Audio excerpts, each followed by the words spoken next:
Hello दोस्तों, आप सभी को प्रभु यीशु मसीह के नाम में जय मसीह की। परमेश्वर के नाम की स्तुति और महिमा हो। फिर से मैं आप सभी का स्वागत करता हूं हमारे एक और नए वीडियो में। दोस्तों, आज का जो ये वीडियो हम बना रहे हैं, इस वीडियो को बनाने का मकसद बहुत ही खास है, क्योंकि आज इस वीडियो के माध्यम से मैं आपको एक ऐसी जानकारी देने वाला हूं जो हर एक विश्वासी के लिए बहुत ज़रूरी है। अगर आप प्रभु यीशु मसीह पे विश्वास करते हैं तो हो सकता है कि आपने बपतिस्मा ले लिया हो, और ये भी हो सकता है कि अभी तक आपने बपतिस्मा नहीं लिया है लेकिन उसको लेने की तैयारी कर रहे हैं। तो इन दोनों सूरतों में आज का वीडियो आपके लिए बहुत ज़रूरी है। अगर आपने पहले ही बपतिस्मा ले लिया है तो भी आज का वीडियो आपके लिए बहुत ज़रूरी है, और आने वाले समय में अगर आप में से कोई बपतिस्मा लेना चाहता है तो उसके लिए तो बहुत ही ज़रूरी ये वीडियो होने वाला है। क्योंकि आज के इस वीडियो के माध्यम से मैं आपको बताने वाला हूं कि आपको किस प्रकार से बपतिस्मा लेना है और किस व्यक्ति के हाथों से बपतिस्मा लेना है। जी हाँ दोस्तों, आप सब जानते हैं बाइबल के अनुसार पानी में डुबकी लगाकर बपतिस्मा लेना बाइबल हमें बताती है, और पिता पुत्र पवित्र आत्मा के नाम से बपतिस्मा लेने के विषय में भी बाइबल हमें बताती है। लेकिन साथ ही साथ एक चीज का ध्यान हमें यह भी रखना है कि बाइबल में किस व्यक्ति के द्वारा बपतिस्मा लेना है, इस बात को भी हमें समझना होगा। बाइबल में इस बात के बारे में भी लिखा गया है कि हमें किस व्यक्ति के द्वारा बपतिस्मा लेना चाहिए। आज के समय में बहुत सारे लोग हैं जो बपतिस्मा ले चुके हैं, लेकिन कई बार ऐसा देखा जाता है कि कुछ लोग गलत लोगों से बपतिस्मा लेते हैं जो बाइबल के अकॉर्डिंग बपतिस्मा देने के लिए परिपक्व नहीं है, यानी कि बपतिस्मा देने के लिए परमेश्वर ने उनको अधिकार ही नहीं दिया है, और उसके द्वारा कुछ लोग बपतिस्मा ले लेते हैं। तो अगर आज आप इस वीडियो को देख रहे हैं तो आपको पता चल जाएगा कि आपने जो बपतिस्मा लिया है, जिस भी व्यक्ति के द्वारा लिया है, क्या वो बाइबल के अकॉर्डिंग सही है या नहीं है। अगर सही नहीं है तो आपको दोबारा से बपतिस्मा लेना पड़ेगा, और अगर सही है तो आप प्रभु में बढ़ते जाइए परमेश्वर के वचन के अनुसार। तो मैं आज जो बातें बताने वाला हूं बहुत जरूरी बात है। देखिए मेरे प्रियो, जो कोई प्रभु यीशु मसीह पर विश्वास करता है उसके लिए जरूरी होता है कि वो अपना मन फिराए, अपने पापों से पश्चाताप करे और बपतिस्मा लेकर प्रभु यीशु मसीह के मार्गों पर चले। हर एक विश्वासी के लिए जरूरी है। लेकिन कई बार ऐसा होता है कि लोगों को वचन की जो गहरी बातें हैं, वचन की जो सच्चाई, उसका पता नहीं होता है, जिसके कारण से बहुत सारे लोग किसी के कहने में आकर बपतिस्मा ले लेते हैं। हो सकता है आपने भी किसी के कहने में आकर बपतिस्मा ले लिया हो। तो मेरे प्रियो, सही बपतिस्मा देने का अधिकार किसको दिया गया है? अगर बाइबल पढ़ते हैं तो चर्च जो है, एक कलीसिया है, उसका एक अध्यक्ष होता है, जिसे हम पास्टर कहते हैं, बिशप कहते हैं, या इस तरह से हम उसको एक संबोधित करते हैं, जिससे हमें पता चलता है कि वो व्यक्ति कलीसिया का लीडर है, कलीसिया को अगुवाई देने वाला व्यक्ति है। यीशु मसीह के ऊपर नहीं है, बट यीशु मसीह का अधीन रहकर वो कलीसिया को चला रहा है। तो ऐसे में कलीसिया के पास्टर के द्वारा बपतिस्मा लेना नॉर्मल बात है। सभी लोगों को पास्टर के द्वारा बपतिस्मा लेना चाहिए और लेते भी हैं। लेकिन कई बार ऐसा होता है कि आपके आसपास कोई चर्च नहीं है, कोई पास्टर नहीं है, तो आपको क्या करना चाहिए? उस सूरत में अगर कोई विश्वासी है, अगर वो भी आपको बपतिस्मा देता है तो भी वो गलत नहीं है, लेकिन उस व्यक्ति का ऑलरेडी बपतिस्मा हो चुका हो, वही व्यक्ति आपको सुसमाचार के अनुसार बपतिस्मा दे। लेकिन कई बार ऐसा देखा गया है कि कलीसिया के पास्टर के रूप में कुछ बहनें हैं जो अपने आप को पास्टर कहती हैं, कुछ महिलाएं हैं जो खुद कलीसिया की पास्टर हैं, वो लोग भी पुरुष लोगों को भी बपतिस्मा देती हैं। तो अगर ऐसा किसी पास्टर ने, जो खुद महिला पास्टर हैं, अगर उसके द्वारा आपका बपतिस्मा हुआ है तो वो सरासर बाइबल के विपरीत है, बाइबल के खिलाफ है, बाइबल के अनुसार नहीं है। अब आपको देखना है कि आपने जो बपतिस्मा लिया है, क्या वो किसी स्त्री पास्टर के द्वारा लिया है?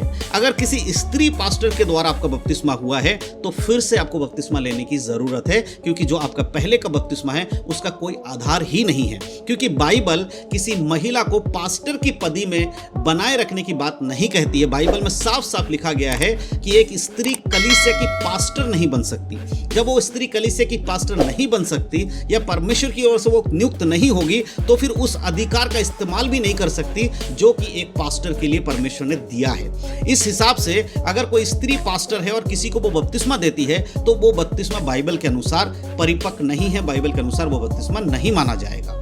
ऐसा क्यों है मेरे प्रियो? देखिए, वचन में साफ रीति से लिखा है कि कलीसिया का जो अध्यक्ष होगा वो एक ही पत्नी का पति होगा। आप वचन पढ़ लीजिएगा, पहले तीमुथियुस की पत्री उसका 3 अध्याय और उसका 2 आयत को पढ़ लीजिएगा। वहाँ साफ रीति से लिखा गया है कि स्त्री जो है, एक पास्टर की जो है पत्नी होनी चाहिए, है ना। जो भी पास्टर है वो एक ही पत्नी का पति होना चाहिए। तो एक ही पत्नी का पति कौन होता है? पुरुष होता है। तो कलीसिया का पास्टर हमेशा पुरुष को ही परमेश्वर ने नियुक्त किया है। अगर कोई स्त्री खुद को पास्टर बोलती है तो वो बिब्लिकली गलत है।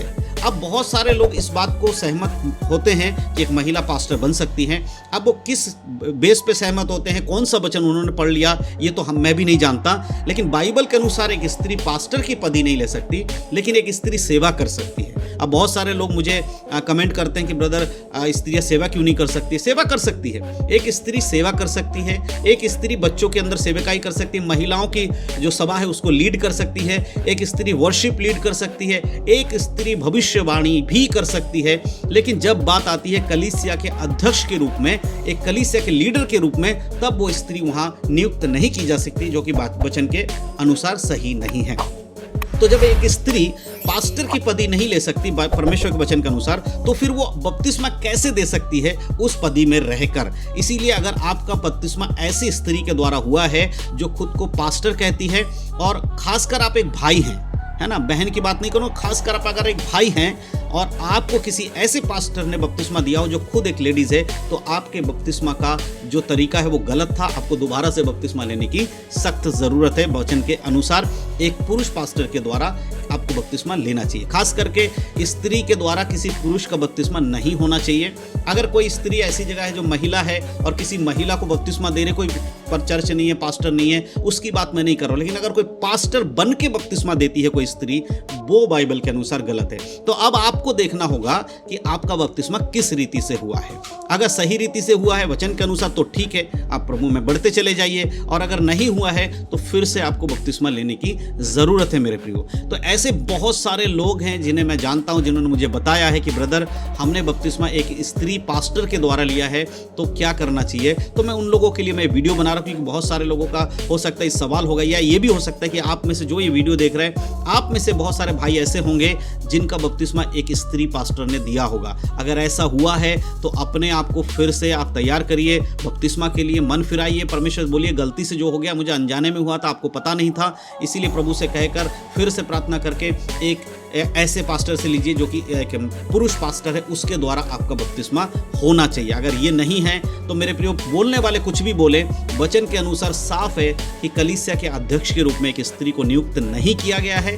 भले ही आप पुराने नियम के किसी का भी उदाहरण दे के बोलिए, जबकि पुराने नियम में कलीसिया का कोई वो नहीं, अस्तित्व ही नहीं था। कलीसिया का कोई जिक्र पुराने नियम में नहीं है, कलीसिया के जिक्र नए नियम में है। पता नहीं क्यों लोग पुराने नियम के कुछ जो स्त्रियां हैं जिन्होंने परमेश्वर के बताए हुए बातों को किया है, जैसे एस्तर है, रूथ है, इस तरह के लोगों को हम देखते हैं कि वहाँ पर लोग उस बात का उदाहरण देके बताते हैं कि भाई डबोरा ने भी इस प्रकार से प्रभु के राज्य में काम किया है। तो उनका उदाहरण देकर जो बातें बोलते हैं, तो भाई उनको समझना चाहिए कि पुराने नियम में जो अधिकार था वो कलीसिया का अधिकार नहीं था। वो परमेश्वर ने एक राज्य पे अधिकार दिया था उनके लोगों को परमेश्वर के पास वापस लाने के लिए, उनके जो गुलामी से उनको आज़ादी दिलाने के लिए। बट कलीसिया जब नए नियम स्थापना की गई है तो वह पूरी तरह से परमेश्वर का वचन यहाँ साफ रीति से उसके बारे में लिखा है कि कलीसिया में क्या होना चाहिए, किस प्रकार से होना चाहिए। तो पुराने नियम में की बातों को लेकर नए नियम में आकर हम उसको मिक्स नहीं कर सकते। सब कुछ संदर्भ में है, कॉन्टेक्स्ट में है, उनको हमें देखना होगा।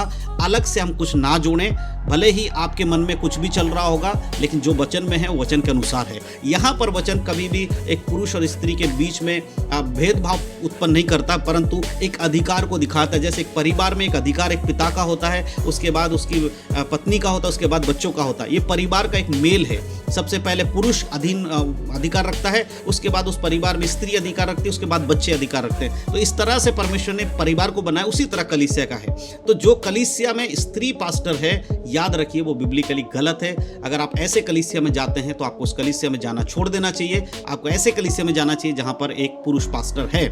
और बहन लोग जो हैं, मेरी बातों का बुरा मत मानिएगा। वचन के अनुसार आप सेवा कर सकते हैं, आप भविष्यवाणी कर सकते हैं, आप सुसमाचार का प्रचार कर सकती हैं, आप लोगों के लिए प्रार्थना कर सकती हैं, लेकिन कलीसिया का अध्यक्ष बनकर आप सेवकाई नहीं कर सकती। यही बाइबल की सच्चाई है। तो मैं विश्वास करता हूं कि बपतिस्मा जो आपने लिया है उसके बारे में आपको पता चल गया कि सही क्या गलत क्या है। अब आप अपने आप को देखिएगा। अगर आपने ऐसा कुछ किया है तो आप फिर से अपने आप को तैयार करिए बपतिस्मा लेने के लिए। परमेश्वर सारी बातों के द्वारा आप सब आशीष दे। यीशु मसीह के नाम में सबको जय मसीह की। God bless you. आशीषित रहें, प्रभु में बढ़ें, उद्धार में बने रहें। यीशु के नाम में आमीन।